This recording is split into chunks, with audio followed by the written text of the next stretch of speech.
اعوذ باللہ من الشیطان الرجیم، بسم اللہ الرحمن الرحیم۔ آج میں آپ سامعین ناظرین کے سامنے ایک ایسے وزیر کا قصہ بیان کرنا چاہتا ہوں جس نے 5 وجوہات کی بنا پر شاہی محل کو اور وزارت کو ٹھکرا کر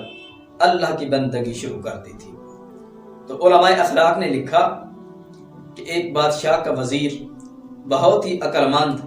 اور دانا تھا، لیکن اس وزیر نے بادشاہت کو اور وزارت کو ٹھکرا کر اللہ کی عبادت شروع کر لی۔ تو جب بادشاہ نے محسوس کیا کہ اس کی غیر موجودگی مجھ پر شاک گزر رہی ہے، مجھے تنگ کر رہی ہے، پریشان کر رہی ہے، تو یہ بادشاہ اپنے اس پیارے اور بہترین وزیر کے پاس گیا اور کہتا ہے کہ اے میرے بہترین وزیر، ذرا یہ بتا کہ کن وجوہات کی بنا پر تو نے شاہی محل کو اور وزارت کو چھوڑ کر اللہ کی بندگی شروع کر لی۔ تو وزیر کہتا ہے کہ بادشاہ سلامت، 5 چیزیں ایسی تھیں جن کی وجہ سے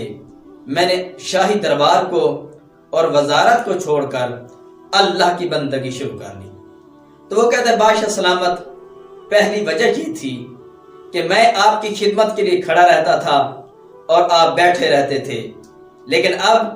میں اس خالق لم یزل کی خدمت میں ہوں کہ میں عبادت کرتا ہوں، نماز پڑھتا ہوں، تو نماز میں بھی اللہ نے اپنی خدمت میں رہنے کے لیے مجھے کھڑے ہونے کا نہیں بلکہ بیٹھنے کا حکم دیا ہے۔ بادشاہ سلامت، دوسری وجہ یہ تھی کہ جس وجہ سے میں نے وزارت اور شاہی محل کو چھوڑا، دوسری وجہ یہ تھی کہ بادشاہ سلامت آپ کھاتے رہتے تھے اور میں آپ کو دیکھتا رہتا تھا۔ اب مجھے ایسا رزاق مل گیا ہے کہ میں کھاتا رہتا ہوں اور وہ کھانے پینے سے منزہ اور مبرہ ذات ہے۔ تو وہ کہتا ہے بادشاہ سلامت، تیسری وجہ یہ تھی کہ آپ سوتے تھے اور میں آپ کی خدمت کے لیے جاگتا رہتا تھا، آپ کی نگہبانی کرتا رہتا تھا۔ اب مجھے ایسا خالق لم یزل، ایسا غفور الرحیم، ایسا بردبار خالق ملا ہے کہ میں سوتا ہوں وہ میری نگہبانی کرتا ہے، میں سکون کرتا ہوں وہ میری نگہبانی کرتا ہے۔ بادشاہ سلامت، چوتھی وجہ جس وجہ سے میں نے شاہی دربار کو اور وزارت کو چھوڑا، چوتھی وجہ یہ تھی بادشاہ سلامت کہ مجھے ہر وقت خوف رہتا تھا کہ اگر آپ کے دشمنوں نے آپ کو مار دیا تو آپ کے بعد مجھے بھی اذیت دیں گے، مجھے بھی تکلیف دیں گے، میرا گزر بسر مشکل ہو جائے گا، تو اس وجہ سے میں پریشان رہتا تھا۔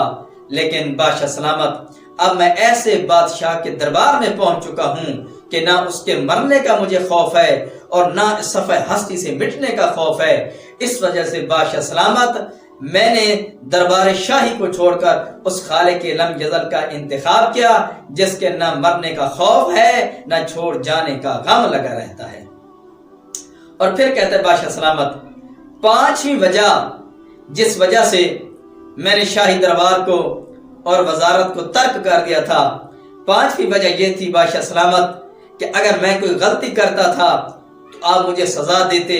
مجھے سرزنش کرتے تھے، لیکن بادشاہ سلامت اب میں ایسے خالق لم یزل کی خدمت میں ہوں کہ اگر سارا دن میں 100 گناہ بھی انجام دے لوں تو شام کو توبہ کے ذریعے خالق لم یزل مجھے معاف کر دیتا ہے۔ تو میں کہتا ہوں کہ ہمیں بھی چاہیے کہ اس اللہ، اس خالق لم یزل سے اپنے آپ کو متمسک کر لیں، اپنے آپ کو ملا لیں کہ دنیا کے کسی بادشاہ کا، دنیا کے کسی جاگیردار کا نہ ہمارے اندر خوف ہونا چاہیے، نہ ہمارے اندر ملال رہنا چاہیے، نہ کسی کی سزا کی ہمارے اندر کوئی مشکل پریشانی ہونی چاہیے۔ تو دعا ہے کہ اللہ رب العزت ہمیں بھی اپنے ساتھ متمسک رہنے اور متمسک ہونے کی توفیق عطا فرمائے۔ وما علینا الا البلاغ المبین۔